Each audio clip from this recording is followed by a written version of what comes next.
Recebi essa pergunta lá no Instagram. Se você ainda não me segue, corre lá, @AnaBrison, tudo junto, e já fica por dentro de todo o conteúdo que eu posto por lá. Retorno do recalcado ou retorno do reprimido é uma das ideias muito centrais da teoria freudiana. O Freudinho, ele descreve as características em que os conteúdos psíquicos reprimidos, e aí entram os impulsos, as lembranças, os desejos que foram empurrados para o inconsciente, porque eles são incompatíveis. E essa incompatibilidade, ela vem das normas sociais ou então da própria moralidade daquele indivíduo, que acaba encontrando formas indiretas de se manifestar. A gente já sabe que repressão ou recalcamento é um mecanismo de defesa. E é um mecanismo de defesa essencial para o funcionamento psíquico, porque ele vai ser responsável por evitar que os conteúdos angustiantes ou inaceitáveis cheguem à nossa consciência. Mas aí vem o negócio. Não é porque é recalcado que é eliminado ou destruído.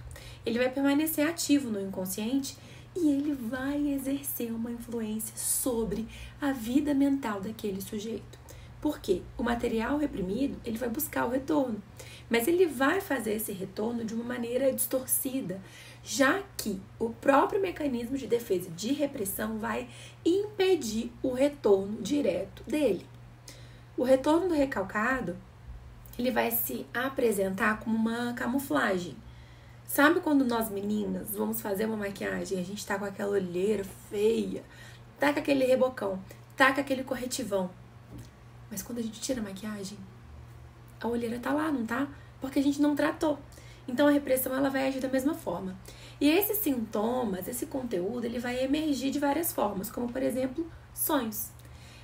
O sonho é uma via muito privilegiada para esse retorno do recalcado, porque eles vão permitir que aqueles desejos inconscientes, reprimidos, eles venham à tona, mas que eles venham de uma forma simbolizada. Para quê? Para proteger o indivíduo daquele confronto direto daquele conteúdo que foi reprimido. Ele também pode aparecer como lapsos de linguagem. E aqui entram os nossos famosos atos falhos, que são os erros na fala, na escrita, na memória, que acabam revelando os conteúdos inconscientes. Chamei ali uma pessoa de um outro nome. Chamei, sei lá, enfim, uma pessoa eu tinha que chamar de um, chamei de outro, né? Isso demonstra um conflito psíquico, mas nem sempre, tá? Nem todo ato falho vai significar necessariamente que tem um conflito psíquico. Às vezes a pessoa só errou, a pessoa só confundiu, tá? Calma. Nós temos também os sintomas físicos e psíquicos. Quando a gente fala da neurose, exatamente, o retorno do recalcado, ele vai se manifestar como sintomas, como ansiedade, como fobia, como obsessões e até mesmo como dores ou pontos psicossomáticos. Então esses sintomas, muitas das vezes, eles terão origem de um conflito inconsciente que vai buscar uma expressão, vai buscar o seu lugar ao sol, o seu momento de brilhar. Nós temos também os padrões repetitivos de comportamento, a compulsão. O Freud, ele fala da compulsão como um retorno do recalcado. O indivíduo, ele pode se encontrar ali repetindo escolhas, repetindo situações que vão refletir esses conteúdos reprimidos, mesmo que essas repetições sejam específicas ou sem um sentido aparente. Sempre há um sentido, sempre há algo a ser pesquisado. Então, o retorno do recalcado, ele vai ser um dos modos que nós temos de evidenciar esse funcionamento inconsciente. Porque mesmo que o indivíduo ele tente esquecer, ele tente suprimir, ele tente jogar fora alguns aspectos da experiência psíquica dele, esses conteúdos eles vão continuar influenciando as emoções, os comportamentos, os pensamentos. O Freudinho, ele também destacou que o retorno do recalcado não era só uma fonte de sofrimento, mas que podia ser uma oportunidade excelente desse sujeito se confrontar com essas questões mais profundas, quando esses conteúdos que são levados à análise, eles poderiam então ser simbolizados, serem integrados à consciência desse sujeito de uma forma mais funcional. Por isso há a importância tão grande do sujeito a fazer análise pessoal. Inclusive você é analista, tá?